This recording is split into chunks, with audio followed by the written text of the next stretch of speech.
સુખી થવાનો માર્ગ. એક છોકરો તેના દાદા સાથે રસ્તે ચાલતા જતો હતો. રસ્તામાં તેણે ખેતી કરતો ગરીબ ખેડૂત જોયો. તેણે પોતાની બંડી અને બૂટ રસ્તાને કાંઠે મૂક્યા હતા. છોકરાને થોડી મસ્તી અને ટીખળ કરવાનું સૂઝ્યું. તેણે દાદાને કહ્યું, દાદા, આપણે આ ખેડૂતના બૂટ અને બંડી લઈને ઝાડ પાછળ સંતાઈ જઈએ તો? પછી તે આવશે અને તેના બૂટ અને બંડી નહીં મળે એટલે ગુસ્સે થશે અને બૂમો પાડશે.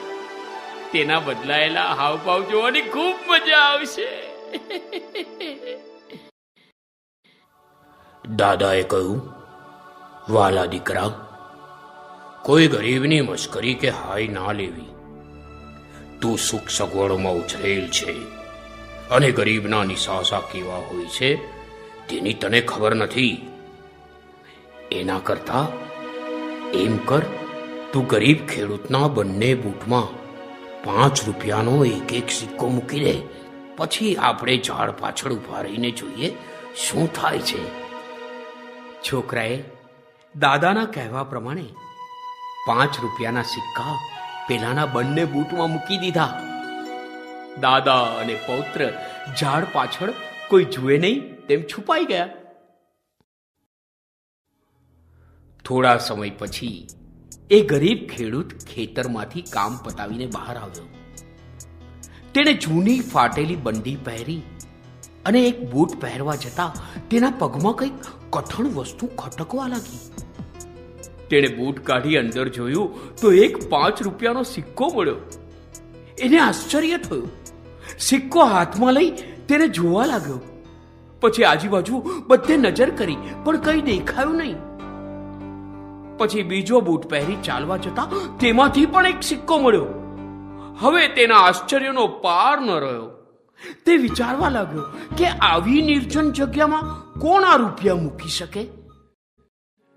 તે ઘૂંટણીએ પડીને ઉપર આકાશ તરફ જઈ મોટેથી કહેવા લાગ્યો, હે મહાન પરમેશ્વર, દયાના સાગર, તારી મોકલવાની રીત ખરેખર અદ્ભુત છે. જ્યારે મારે ખરેખર જરૂર હતી ત્યારે તે આ ભેટ સમયસર મોકલી આપી. મારા કુટુંબને મદદ કરવા બદલ તારો ખૂબ આભાર. જેની મારફતે તે આ ભેટ મોકલી છે તેમનો પણ આભાર. આમ ફરી ફરી ઈશ્વરનો આભાર માની તે મલકાતો મલકાતો ઘરે જવા ચાલી નીકળ્યો. તેના મુખ ઉપર એક ગજબની પ્રસન્નતા હતી, જે ભાગ્યે જ કોઈ પૈસાદાર માણસના ચહેરા ઉપર જોવા મળે. તે છોકરો આ ખેડૂતની પ્રાર્થના અને આનંદ જોઈને ખૂબ જ ગદગદિત થઈ ગયો. દાદાએ કહ્યું, દીકરા, આપણી આનંદ કરવાની રીતો એવી હોવી જોઈએ કે જે સામા માણસને કંઈ નુકસાન ન કરે.